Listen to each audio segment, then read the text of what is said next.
Okay, so in this video, I'm going to be showing how to edit portraits. There's a few things we're going to be using. Number one is this one right here, Nice Eyes. I use that to change eye color. The rest of what we'll be using is all found in Photoshop. Got Photoshop Pro. We're using that for some focusing features. And also Lightroom for our final edits. Alright, so first we're going to do eye color. So I'm going to go into Nice Eyes here. And I'm going to tap Gallery. And I'm just going to use one of my pictures. This one here works just fine for me. We'll also go over composition a little bit later. Because obviously, if this is a portrait, I don't want all that junk on the sides. But first, let's take care of the eyes. Okay, so right now I'm just selecting the eyes.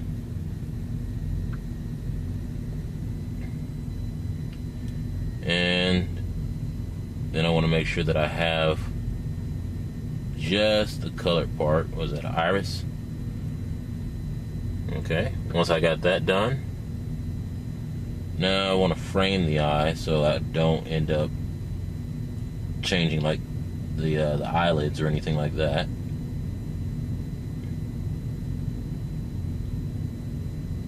And get this other one here.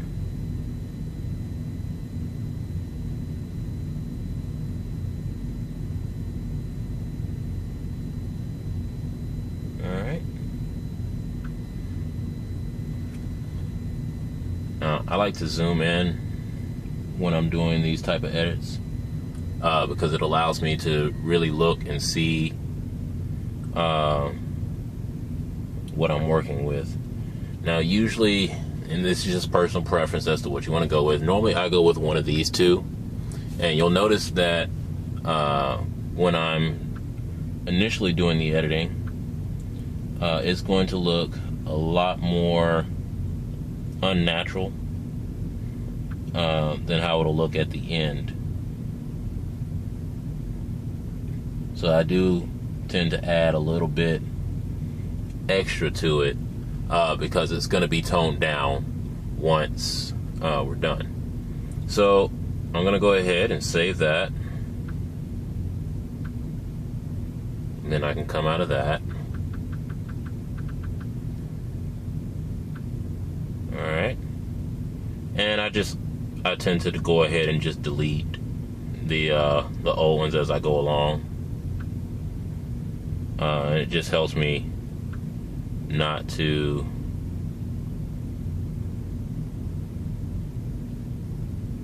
okay, so see, you can see that the eyes there have been adjusted.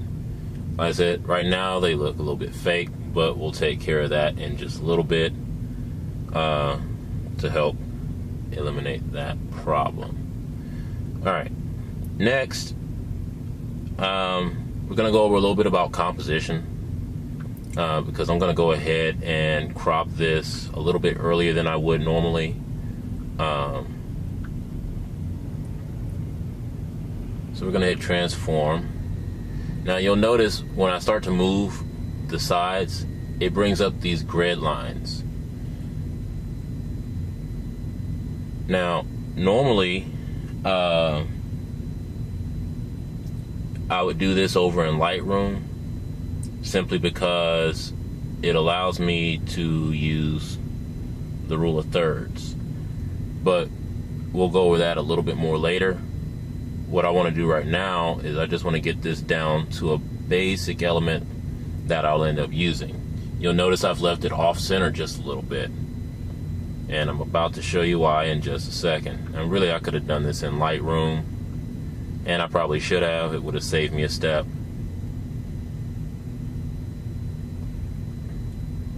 And we can go ahead and delete the old one here. Okay, so I'm going to go ahead and do the rest of my cropping in Lightroom because it does give me a normal grid, which is, you know, a 3x3. It looks like a tic-tac-toe. So we're going to add it in here. And there it is. Alright. So I'm just going to select that. And all I'm going to do in Lightroom right now is just cropping. Okay. Same thing again. But notice how it gives me my grid lines here. Alright. What I want to do is I want to put my face on the grid line.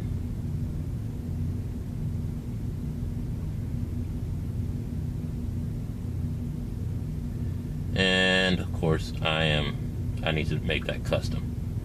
So there we go.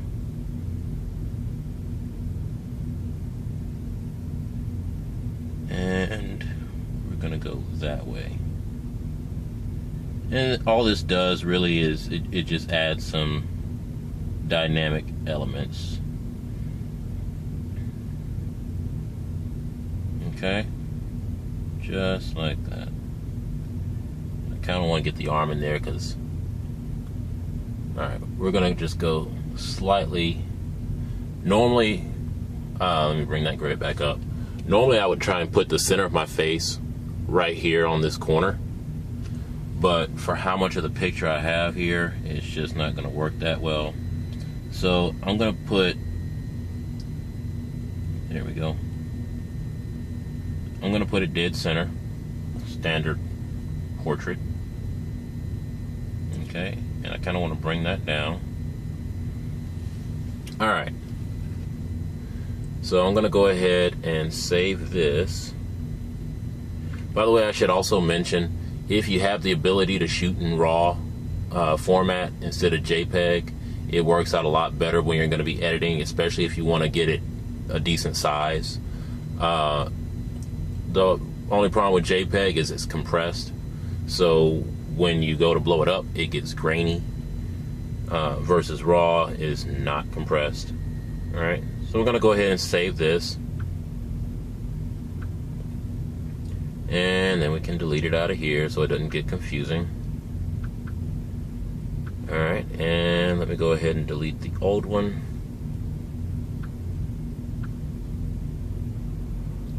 Okay.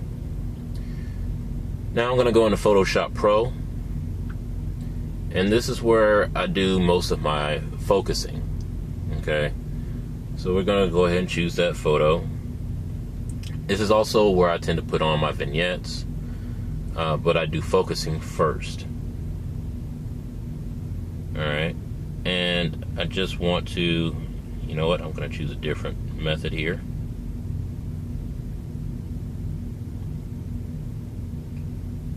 And what this is going to allow me to do, and I do this in two different movements here. I'm going to apply that. I'm going to go right back in. Same thing. Simply because I want it to be really focused on me and on my face.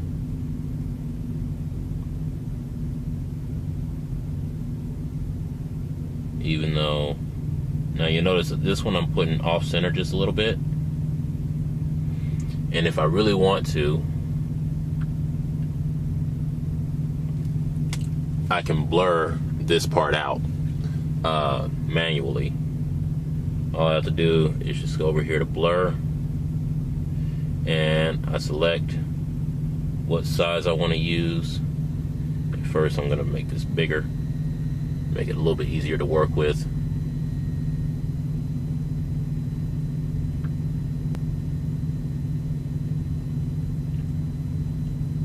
Okay, and we can just blur the background here. All I'm doing is I'm just moving my finger over the area that I want to blur,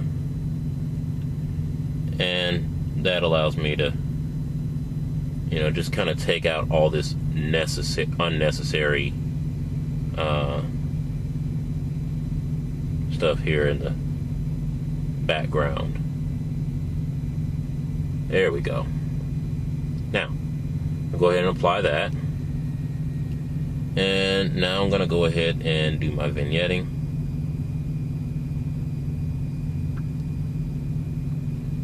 And once again, this is just little elements that help you to draw attention to your subject instead of to the background around them. But I like doing my vignette in here because it allows me to shape it.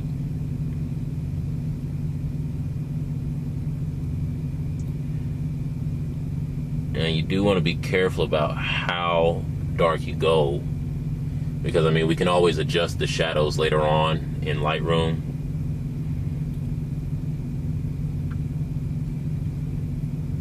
Alright, going to go ahead and save that.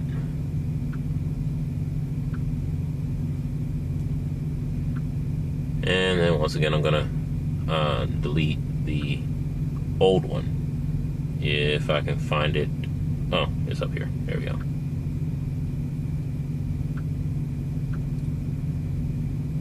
Okay.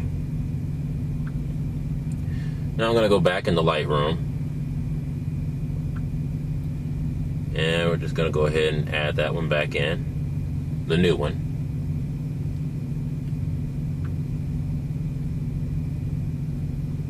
And I'm going to select that picture so we can start editing. Okay. You'll notice down here you have a little taskbar, and it's got crop and presets and light and color and effects and optics. First thing I want to do, because I did use a wide angle lens on this shot, is I'm going to do a lens profile correction. It just allows me to make sure that the picture isn't distorted.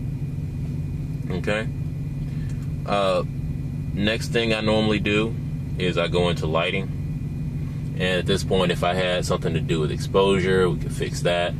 But my normal things that I do with portraits, and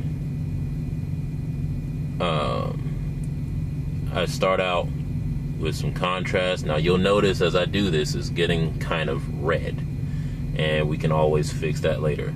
I like to bring my contrast up around like 15 or 20.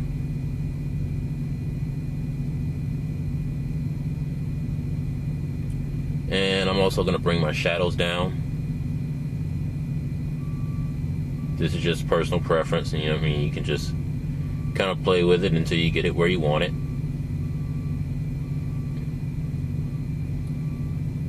And I'm also going to bring my darker colors down as well.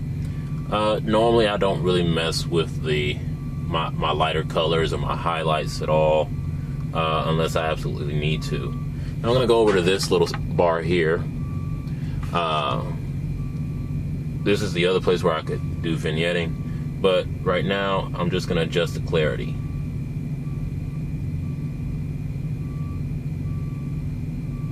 Okay, it just brings out a little bit more of the detail, that's all. Now you could dehaze. Typically speaking, that's going to make it a little bit darker. Okay, and I don't think there's anything else that I'm going to want to do in that section. Now, remember I said it was getting a little bit too red for my taste. This is where I fix that, and you can fix it with vibrance and saturation. If I wanted to warm it up or cool the picture down, in other words, add a blue tint or add more of like a red or a yellow tint, I can do that with temperature and tint. But I just want to take a little bit of the color out. So I'm going to turn down the vibrance just a little bit, and I'm going to turn down the saturation the same amount.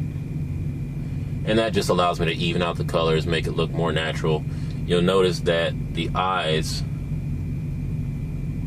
are getting a lot more natural looking. Okay. The last thing that I do is I go over here to my presets, and this is just purely aesthetic, but you'll notice, oh, and there was one other thing that we're going to do. So let me get this saved. Let me come out of that. I'm sorry, my mind's all over the place today. Let me go ahead and save this, and we're going to come back to this same program again, and always save it the highest quality possible. That way, if I do want to get it bigger, then I can go as big as I possibly can, based on how I shot it. Let me go ahead and delete this one now if that's saved. And we're going to come out of here. There was one other thing that I meant to do over in Lightroom. I mean, over in Photoshop Pro.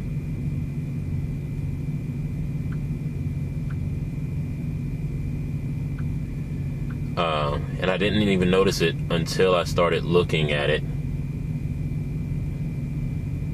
But there are a few little blemishes, and I mean, this is just, doesn't have to do this, but there are a few little spots, and I can take those spots out by going over to Photoshop Pro. So same steps, just going to go into the gallery here and pick that picture and hit blemish. And before I start working on it, I want to zoom in, and that way I can get really specific. Okay, and of course, again, you got your brush size selection, and I usually do it just based on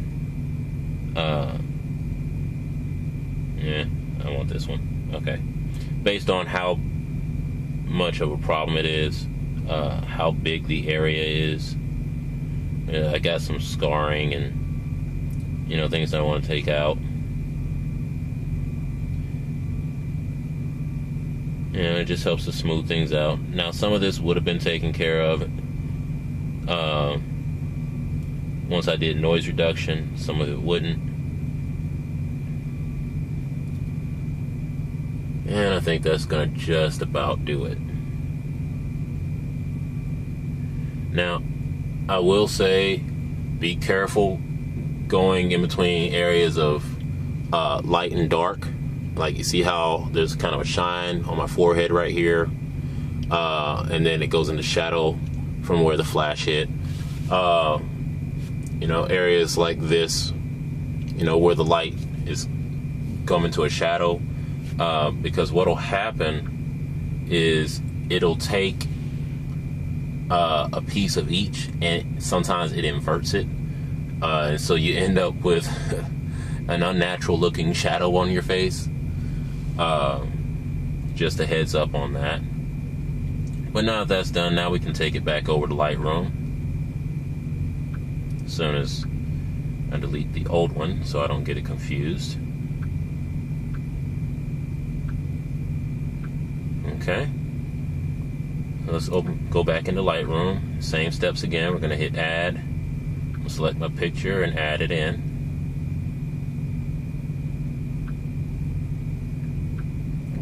Now, I only got one more step left, and this is just, you know, your finishing touches, and that is to go in here to my presets, and I just want to pick out a noise reduction. In other words, this is going to take any type of graininess out of the picture. It's going to smooth everything out, gives it kind of that more professional look.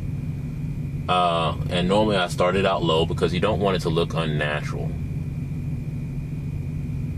Okay, now you'll notice there's still a little bit of grain. In fact, I can actually see the pores on my face when I zoom in. So I'm going to go one more step up. I'm going to go to a level 2, and that should smooth everything out without making it look overly painted. Yep. All right, looking good. We can go ahead and save that. Highest quality available, of course. And then I'm going to go ahead and delete that. All right. That's just so it doesn't take up space on my phone. And get rid of these notifications, and we can take a look at the finished product. This is the old one, so I'm going to delete that. All right.